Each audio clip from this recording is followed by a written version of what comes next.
Nais ba ng mga sibilyang Lebanese ng kapayapaan sa pagitan ng Lebanon at Israel? Ngayon, isang bagong survey mula sa Lebanon ang nagbibigay liwanag sa napakasensitibong tanong na ito at ipinapakita ng mga resulta na ang bansa ay malalim na nahahati batay sa relihiyon. Ayon sa survey, karamihan sa Druze, Maronite at Orthodox Kristiyano ay susuporta sa kasunduang pangkapayapaan sa pagitan nila at Israel, pati na rin ang maliit na mayorya ng mga Sunni. Pero sa mga Shiite na sumagot, halos lahat ay tutol, kung saan mahigit 9 sa 10 ang tahasang tumatangi sa ideya.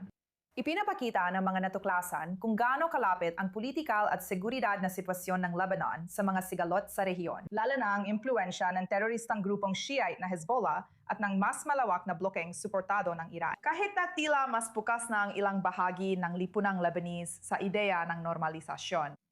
Ngayon, kasama natin si Mariam Younes, isang Israeli-Lebanese na tagapagtaguyod ng kapayapaan.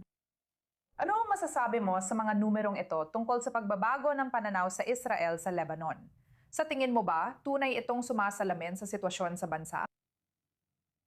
Oo, siyempre. Inaasahan na namin ang ganitong mga numero dahil malinaw na ang mga Kristiyano at Druze ay dati na nakipagtulungan sa Israel. Kaya malinaw na ang kagustuhang magkaroon ng kapayapaan sa pagitan nila at Israel ay hindi malayo sa kanilang isipan.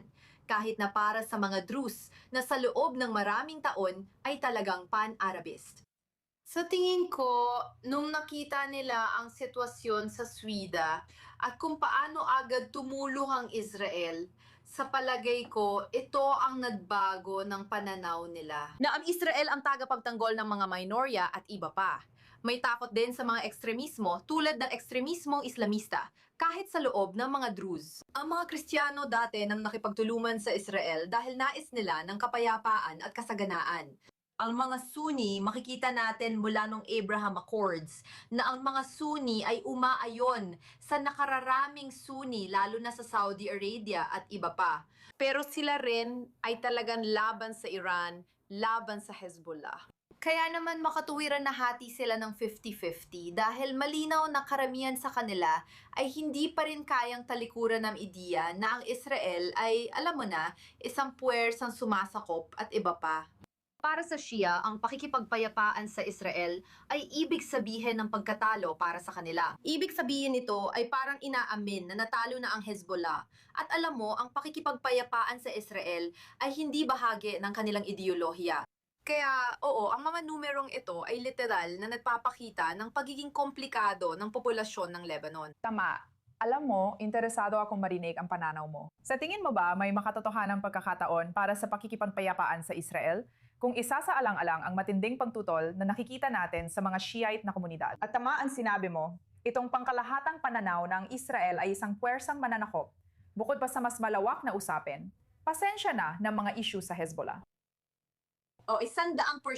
Tingnan mo, hindi pa natin nakita ang ganitong katinding pagtutol, hindi lang laban sa Hezbollah, kundi pati na rin sa ideya na ang Israel lang ang, alam mo na, demonyo sa gitnang silangan. At ang mga tao, lalo na ang kabataang henerasyon, ay nagtatanong kung bakit kailangang patuloy na magbayad ang Lebanon ng presyo ng labang ito ng mga labanan sa gitnang silangan. Bakit tayo ang dapat maging bansang laging dumadaan mula sa isang crisis patungo sa panibagong crisis? Sa ekonomiya, lipunan, politika, at iba pa. May mga nagsasabi na hindi tungkol sa pagmamahal sa Israel o kagustuhang makipagpayapaan sa Israel, kundi mas tungkol ito sa pagiging laban sa Hezbollah at Iran at kagustuhang mapalapit sa USA.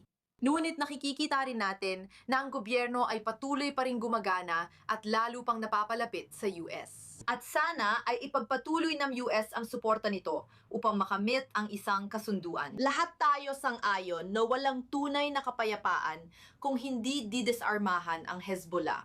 Tema. Ngayon, Mariam, gusto lang kitang tanungin tungkol sa isang karanasang kamakailan mo lang pinagdaanan. Naanyayahan kang magsalita sa telebisyon ng Lebanon. Malinaw na ito ay isang bagay na nananatiling illegal hanggang ngayon sa Lebanon. Alam mo, ang pag-imbita sa mga mamamayang Israeli na magsalita sa telebisyon ng Lebanon. Kwentuhan mo kami ng kaunti kung bakit mo sa tingin nangyari yon na yon. At kung ano ang naging karanasan mo pagdating sa mga naging interaksyon mo sa mga nag-interview sa'yo at kung bakit mo sa tingin pumayag silang imbitahan ka. Una sa lahat, masasabi ko na ito ay talagang bahagi ng isang kilusan na kasalukuyan nangyayari sa Lebanon. Ang pagbasag ng mga tabu, ang pagbubukas ng mga usaping matagal ng isinara.